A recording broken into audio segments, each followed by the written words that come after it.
Mikel. John. I'm just going to ask you, have you had anything from the PGMOL or any contact from Howard? Howard regularly, I think, speaks to... Me directly? No. No. No. The club? The club, I'm sure they've been in touch, and it's probably more up to them to discuss that topic. Do you think you've got support from other managers from speaking out so, so strongly to express your views? Well, it could be just because of the standard of the officialdom. I think yes, if that doesn't affect the competition with another team, another manager, probably yes. Because when we are in those meetings and we are all together, we all share the same feeling. That's for sure. Do you think there's better official and sort of refereeing standards within the Champions League as compared to the Premier League? If you watch the Champions League week in, week out, you don't see so many delays, you don't see so many errors. I don't think that's for me to say. I don't know. I think everybody tries its best, and that's it. And sometimes the outcome is better, sometimes worse. Okay, go Dave from The Guardian. Hi, Mikel. I wanted to ask you two things. Do you think the sense of injustice that you all felt at Newcastle can really bond you internally as a squad, as a club?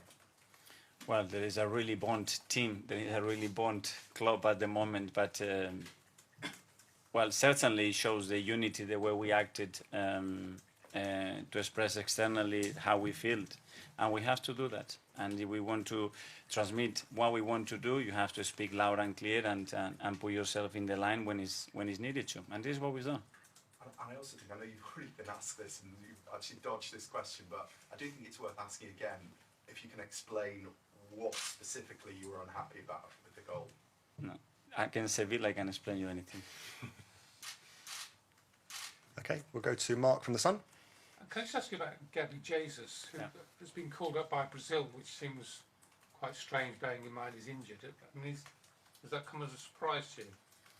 Well, I don't know. The national teams have the duty to produce the list. Sometimes there is uncertainty on the time scale of each player's availability in the following weeks, and that's it. I think it's a great thing. I think it's a really positive thing that he's getting called up again. It will depend whether he's fit or not, whether he can travel or not. That's it. Presumably, you think he'll be injured for? We don't know yet, so probably that's why that's in the air. But it's a really simple situation to resolve. In the game in Seville, he was outstanding. I mean, he was probably the difference between the two teams. Yeah. How do you make up for that loss in this game tomorrow?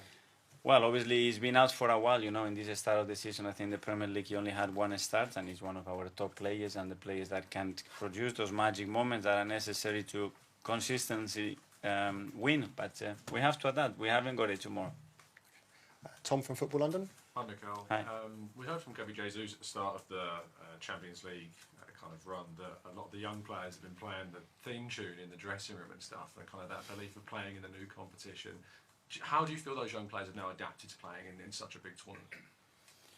Well, obviously the excitement and the enthusiasm to play the competition is driving a lot of that energy and passion that you see in those games, and this is great. But as well, I think they're showing a lot of maturity to manage the games in certain moments when it's very necessary in Europe, and so far we've done it really well.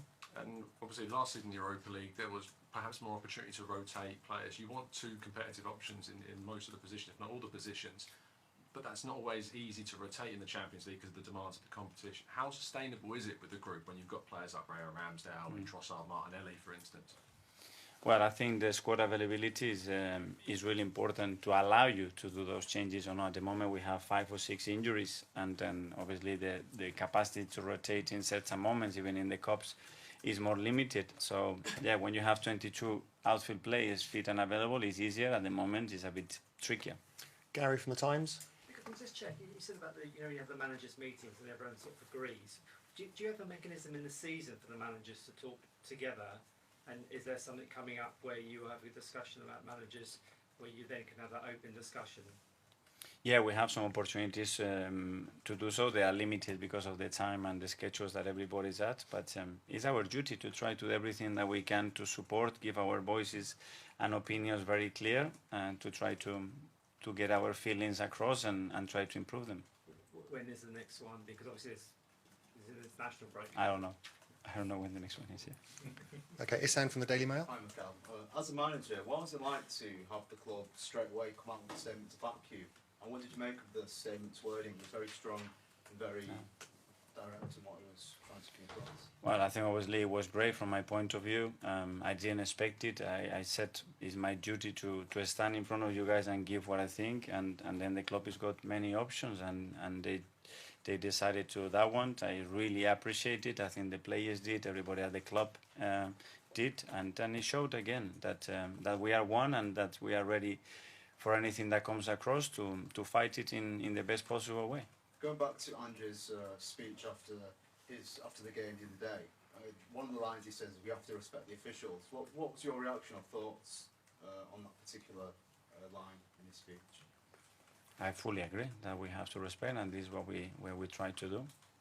And to respect them as well, we have to stand there like I did in the touchline the other day, and to respect them as well. We have to have respect. You have to have good trust and the capacity to have a conversation and opinions. That's when respect is built.